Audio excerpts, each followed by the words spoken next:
Sure, I want to talk a little bit about the differences between the federal system from a practical standpoint as far as bail is concerned or release of the individual versus the state system. In the state, you have a bond set by the court or in some instances at the recommendation from the recommendation of the district attorney's office to the grand jury. Frequently the court will abide by whatever the bond is at the time the individual is arrested, but the defense lawyer has the ability to file a motion to reduce bond, file a writ of habeas corpus. As far as the bond itself is concerned, there are apparatuses available to reduce the bond to secure the release of your client from jail. In the federal system, when an individual is arrested, that individual is brought in front of a United States magistrate, and the magistrate will then hear from the government as to whether or not the government intends to move to hold this person in detention pending the outcome of the trial. That decision is made on a number of circumstances, or at least that recommendation is made on a number of circumstances.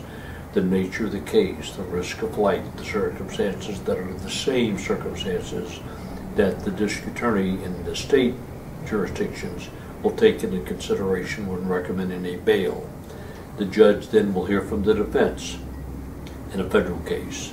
The magistrate will listen to what circumstances are available to secure not only the safety of the public, but to secure the appearance of the individual to answer the allegations.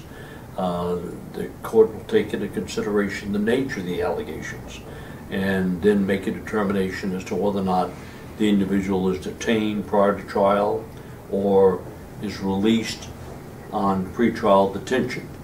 Not pretrial detention, but released pretrial, back to his family, back to his home, back to his job, to be able to come to court when called upon to do so and to be able to answer the allegations. The defense is able to produce witnesses at these detention hearings, normally relatives, etc., that can talk about the stability of the individual in the community. But there will be a decision, either pretrial detention with certain circumstances or non-pretrial detention that is to be released. The court can also request that monies be placed in the registry of the court.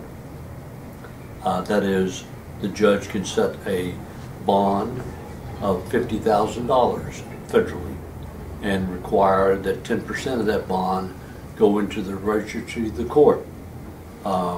When the individual's case is resolved, that money goes back to the individual that put the money into the registry of the court.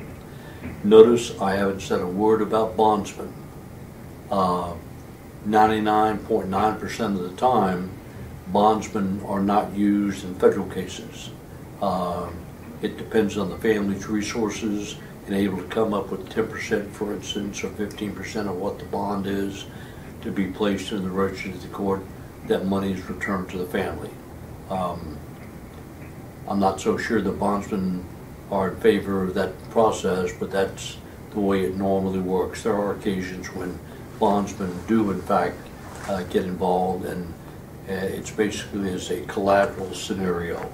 That is, the court can set a bond, 10% of the registry of the court, have the bondsman as a collateral to guarantee that the person comes and will appear in court at that time. I've seen that happen, but the way that the bail system is treated is substantially different in the state system as opposed to the federal system. What about passports? Normally, when a federal court, and in many instances when a state court sets a bond, passports will be demanded, particularly in federal court, and they'll be part and parcel. They'll be turned over to the probation department, and who I'm sure places those with the clerk. and that's the guarantee the individual is not going to take off and go overseas. As far as state court's concerned, I've seen less demand for passports being turned over, but I have seen it, particularly if there are overseas ties. If the individual has, for instance, just come back from Mexico or Canada or any other country back into the United States, passports will normally be required to be turned in until the case is resolved.